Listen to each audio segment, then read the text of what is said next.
নমস্কার বন্ধুরা, ঝর্ণা কিচেন সবাইকে স্বাগত। আশা করি সবাই ভালো আছেন। আজকে আরেকটি রেসিপি নিয়ে আসছি। আজকে তৈরি করব রুটি অথবা পরোটা খাওয়ার ভাজি। সেম হোটেলের মতো হবে, আপনি ভাবতেই পারবেন না যেটা ঘরোয়া তৈরি। আমরা এখানে 5 রকমের সবজি নিয়েছি। আমরা এভাবে আলুটাকে এভাবে কেটে পাতলা পাতলা করে মাঝখানটা ফালি দিয়ে নিয়েছি। এখানে মিষ্টি কুমড়া দিয়েছি, গাজর, পেঁপে, আলু, এভাবে আমরা 5 রকমের সবজি কেটে নিয়েছি। আর আমাদের লাগছে প্রয়োজন মতো লবণ, 1 চা চামচ পরিমাণের মতো ধনেপাতা কুচি। আমরা এখানে নিয়েছি 5 ফোড়ন। আমরা এখানে 2টি কাঁচা লঙ্কা মাঝখানটা ভেঙে নিয়েছি এবং 1 চিমটে পরিমাণের মতো হলুদ গুঁড়ো এবং আধা চা চামচ পরিমাণের চেয়ে কম লঙ্কার গুঁড়ো এবং আধা চা চামচ পরিমাণের চেয়ে কম ধনিয়ার গুঁড়ো। খুব সামান্য উপকরণ দিয়ে আমরা আজকে তৈরি করব ভাজি, রুটি অথবা পরোটা খাওয়ার ভাজি। একদম দোকানের মতো পারফেক্ট ভাজি। চলুন ভাজিটি তৈরি করি। আমরা এখানে কড়াইটা বসিয়েছি। 1 চা চামচ পরিমাণের মতো আমরা এখানে সাদা তেল দিয়ে দিব। এখন সবজিগুলো এর মাঝে দিয়ে দিব। এখনো বন্ধুরা যারা এখনো সাবস্ক্রাইব করেনি তারা প্লিজ একটি সাবস্ক্রাইব করে দিবেন এবং একটি লাইক করে দিবেন। এখন আমরা প্রয়োজন মতো লবণ,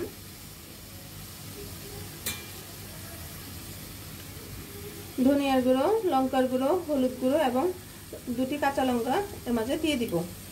খুব সামান্য পরিমাণের মতো হলুদ গুঁড়ো দিবেন, 1 চিমটে পরিমাণের মতো, কারণ হলুদ একটু বেশি হয়ে গেলে খেতে ভালো লাগবে না। এখন ভালোভাবে মশলাগুলো কষিয়ে নিতে হবে।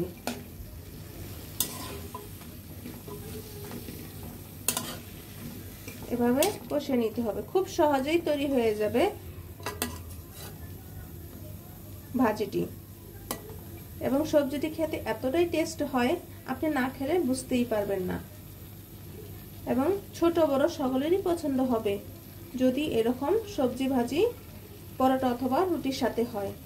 আপনি ব্রেকফাস্ট এবং রাতে যারা রুটি অথবা পরোটা খান রাতে, তারা এই সবজিটা করে নিতে পারেন খুব কম সময়ে। এখন ভালোভাবে সবজিটি কষিয়ে নিতে হবে। আমাদের সবজিগুলো কষানো হয়ে গিয়েছে। এখন আমরা জল দিয়ে দিব।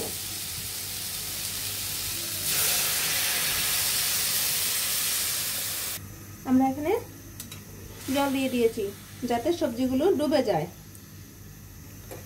আপনারা আপনাদের পছন্দ অনুযায়ী সবজিটা দিয়ে দিবেন।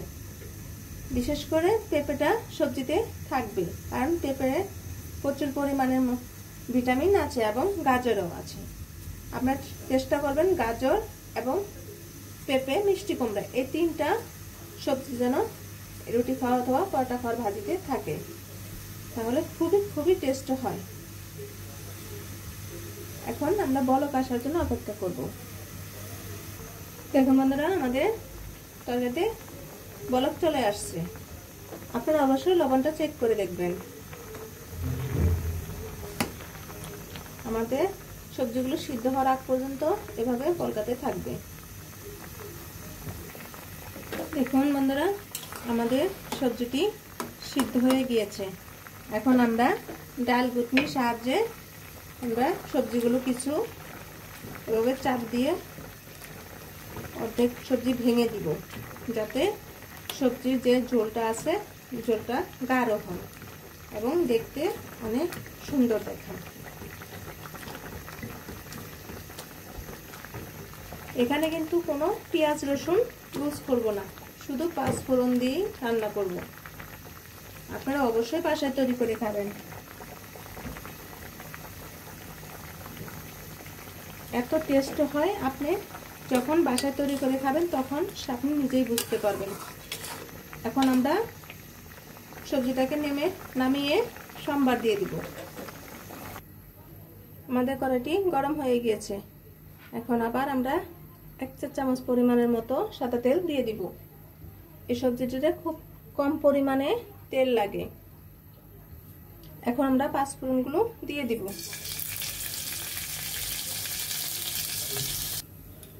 পাঁচফোড়নটা বেশি করে কালো করা যাবে না, একটু ব্রাউন কালার হওয়ার সাথে সাথেই দিয়ে দিব। আমাদের সম্বারটা হয়ে গিয়েছে, এখন আমরা দিয়ে দিব সবজিগুলো।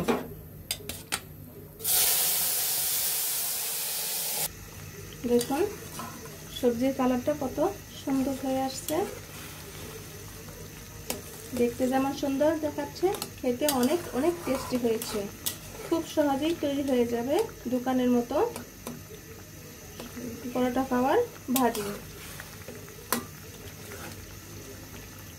আপনারা অবশ্যই লবণটা চেক করে দেখবেন। এখন আমরা ধনেপাতা কুচিগুলো দিয়ে দিব।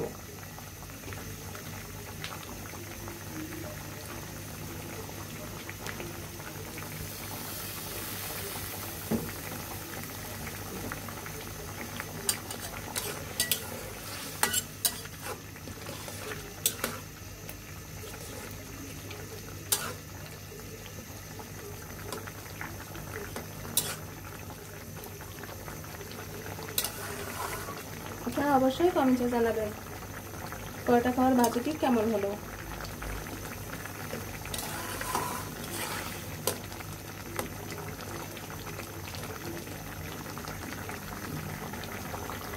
দেখুন বন্ধুরা, আমাদের সবজিটি হয়ে গিয়েছে, পুরোপুরি শুকানো যাবে না, একটু মাখানো ঝোল ঝোল থাকতে থাকতে নামিয়ে ফেলতে হবে, তারপরে ঝোলটা টেনে যাবে। এখন আমরা সবজিটি নামিয়ে নিব। দেখুন বন্ধুরা, আমাদের সবজি ভাজিটি কত সুন্দর হয়েছে এবং খেতে অনেক টেস্টি হয়েছে। আপনারা অবশ্যই বাসায় তৈরি করে খাবেন এবং ভিডিওটি কেমন হলো অবশ্যই কমেন্টে জানাবেন। ভিডিওটি দেখার জন্য ধন্যবাদ। Thank you.